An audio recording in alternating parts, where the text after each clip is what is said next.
سورۃ النساء کی اس آیت نمبر 91 میں اللہ رب العزت ارشاد فرماتا ہے سَتَجِدُونَ آخَرِینَ یُرِیدُونَ أَن یَأْمَنُوکُم وَیَأْمَنُوا قَوْمَہُم، کہ اے محبوب تم پاؤ گے چند اور لوگ نبی علیہ السلام کے جانثار صحابہ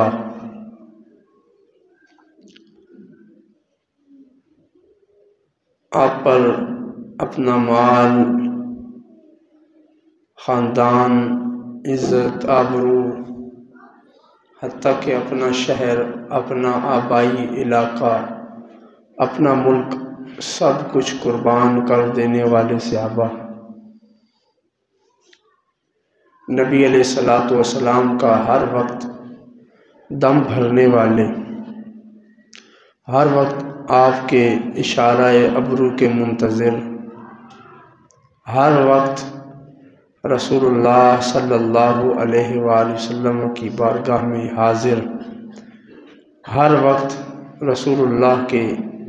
چہرہ مبارک کے تصور میں رہنے والے، اپنا سب کچھ نبی کی بارگاہ میں پیش کر دینے والے صحابہ، ان کی جانثاریوں کو جب کچھ لوگوں نے دیکھا تو اپنی قوم کے بھی غصے اور غضب اور کینہ اور نفرت کو اسلام، پیغمبر اسلام اور صحابہ کے بارے میں جب انہوں نے محسوس کیا تو وہ لوگ کہنے لگے کہ ادھر بھی جان دینے کے لیے صحابہ جو ہیں نبی کے غلام، نبی کے نام لیوا، ہر وقت آمادہ جنگ ہیں، اور ادھر ہماری قوم جو ہے ان کے خون کی پیاسی ہے، تو کوئی امن کی راہ نکالی جائے۔ چند لوگوں نے یہ فیصلہ کیا کہ ہم نہ اس لشکر میں شامل ہوں گے نہ اس لشکر میں ہوں گے، ہم امن کے ساتھ رہیں گے، غیر جانبدار رہیں گے، سکون کی زندگی گزاریں گے، ہم کسی فریق کا حصہ نہیں بنیں گے، کسی دھڑے میں شامل نہیں ہوں گے، اپنی زندگی جئیں گے، اپنی موت مریں گے، اپنے معاملات کریں گے، ہم کسی طرف بھی نہیں جاتے، نہ اپنے مشرک خاندان کا ساتھ دیں گے، نہ ہی نبی صلی اللہ علیہ وآلہ وسلم کا ساتھ دیں گے، بلکہ ہم امن کے ساتھ رہیں گے۔ تو اللہ رب العزت فرماتا ہے آپ کچھ ایسے لوگ دیکھیں گے، پائیں گے،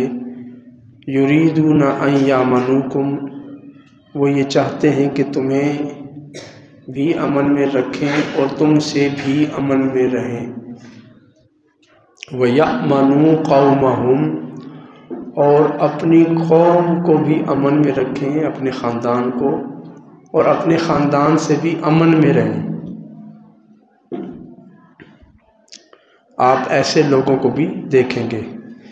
بنو اسد، بنو غطفان اور ایک اور قبیلے کا نام آتا ہے، یہ 3 قبائل کے نام آتے ہیں۔ ان کے کچھ افراد تھے جنہوں نے یہ نظریہ پیش کیا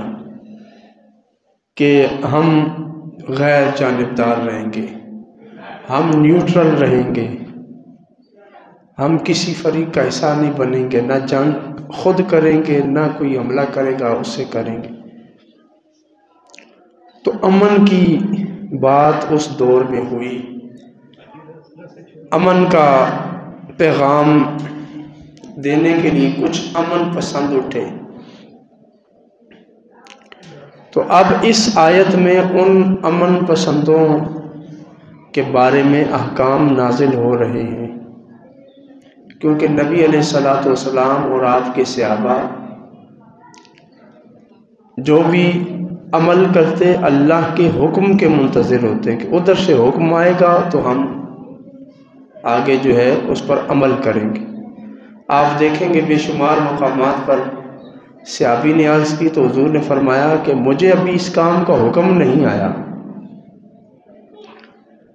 تو اب اللہ رب العزت ان امن پسندوں غیر جانبدار رہنے والوں کے بارے میں ارشاد فرماتا ہے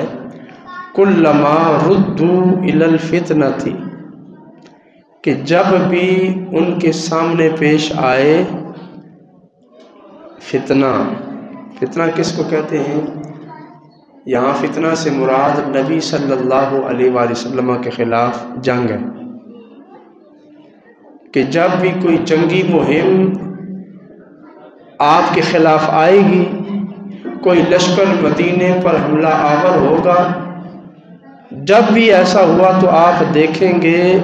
یہ جو امن پسند ہے نا،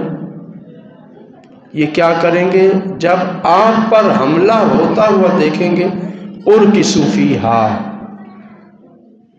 یہ اپنی لگامیں توڑ کر اس جنگ میں آپ کے خلاف کھڑے ہو جائیں گے۔ ارکسوا فیہا، رقصن کہتے ہیں منہ کے بل گر جانا، نہ ادھر گرنا نہ ادھر گرنا، بلکہ بغیر سوچے سمجھے اپنے آپ کو کسی کام میں ڈال دینا، اس کو کہتے ہیں رقصن۔ تو اللہ فرماتا ہے ارکسوا فیہا، ایسے لوگ جو ہیں جو اب آپ کے سامنے یہ کہتے ہیں کہ ہم امن سے رہنا چاہتے ہیں، جب بھی آپ کے خلاف کوئی لشکر حملہ آور ہو جائے گا تو یہ اس کے ساتھ مل جائیں گے، یہ اس کے ساتھ مل جائیں گے۔ تو وہ جو آپ پر حملے سے پہلے ان کا یہ نظریہ تھا کہ ہم امن سے رہیں گے، آپ پر حملہ آور ہونے سے پہلے اپنی قوم کے بارے میں ان کا یہ نظریہ تھا کہ ان یامنوا قومہم، یہ اپنی قوم سے بھی امن میں رہیں گے۔ یہ اپنے فائدے کا امن چاہتے ہیں، صرف اپنا بچاؤ اور اپنا ڈیفنس اور اپنا تحفظ کرنے کے لیے ان کو آپ سے غرض نہیں ہے، بلکہ آپ سے خطرہ ہے۔ تو جب بھی ان کو پیش آئے گا کوئی جنگی محاذ ارکسوا فیہا، یہ اس میں آپ کے خلاف کھڑے ہو جائیں گے۔ فَإِن لَّمْ يَعْتَزِلُوكُمْ، تو ایسے لوگ اگر آپ سے کنارہ نہ کریں، وَيُلْقُوا إِلَيْكُمُ السَّلَامَ، اور آپ کے ساتھ صلح کا پیغام نہ رکھیں، وَيَكُفُّوا أَيْدِيَهُمْ، اور اپنے ہاتھ آپ سے نہ روکیں، یعنی یہ 3 شرائط لگا دی کہ اگر تو آپ کے خلاف کوئی لشکر آ جائے جنگ کرنے اور یہ اپنے ہاتھوں کو روک لیں، اس لشکر کا حصہ نہ بنے۔ نمبر 2، یہ آپ اس وقت بھی آپ سے صلح چاہیں، صلح صفائی کی بات کریں۔ نمبر 3، یکفوا ایدیہم، آپ کے خلاف ہتھیار نہ اٹھائیں، تو پھر ان کو چھوڑ دو۔ اس وقت اگر یہ غیر جانبدار رہ جائیں تو ان کو چھوڑ دو۔ وَغَرْنَا إِن لَّمْ يَعْتَزِلُوكُمْ، یہ تم سے کنارہ نہ کریں، تم سے صلح نہ کریں اور اپنے ہتھیار تمہارے خلاف نہ اٹھائیں۔ تو اللہ رب العزت نے ترتیب سے فرما دیا، یہ تم سے کنارہ نہیں کریں گے، تم سے صلح نہیں کریں گے، اپنے ہتھیاروں سے تمہیں محفوظ نہیں رکھیں گے۔ فَخُذُوهُمْ، تو ان کو پکڑو، وَاقْتُلُوهُمْ، اور ان کو قتل کرو، حَيْثُ ثَقِفْتُمُوهُمْ، جہاں یہ تمہیں مل جائیں وہیں پر انہیں قتل کر دو۔ وَأُولَٰئِكُمْ جَعَلْنَا لَكُمْ عَلَيْهِمْ سُلْطَانًا مُبِينًا، اور یہ وہ لوگ ہیں کہ ہم نے تمہیں ان پر کھلی چھٹی دے دی ہے، کھلا اختیار دے دیا۔ سلطان کہتے ہیں تسلط کو، مبینہ کھلا،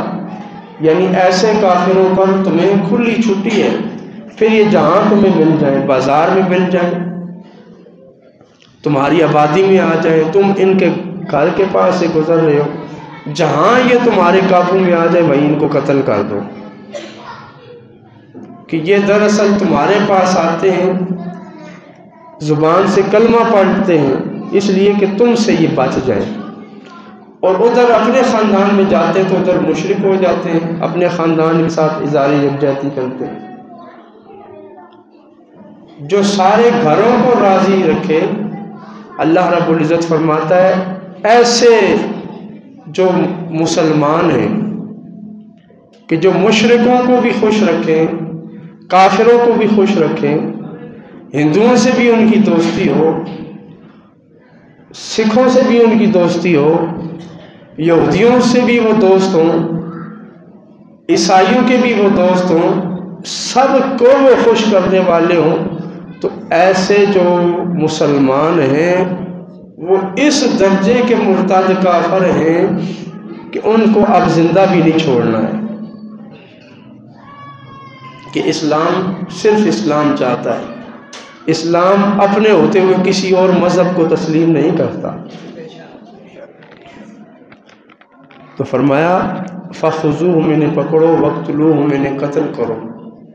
حَيْثُ ثَقِفْتُمُوهُمْ جہاں تم انہیں پاؤ، اور ان کو قتل کرنے کے لیے بھی کوئی قاعدہ قانون نہیں ہے، قتل کرنے کے لیے بھی کوئی قاعدہ قانون نہیں ہے، بس جہاں مل جائے ان کو قتل کر دو، بس یہ ہونا چاہیے کہ وہ تمہارے خلاف کسی سازش کا حصہ ہو، تمہارے خلاف کسی محاذ پر ایک بار جو کھڑے ہو جائیں پھر اب ان کو زندہ نہیں چھوڑنا۔ تو اس آیت کریمہ نے ان امن پسندوں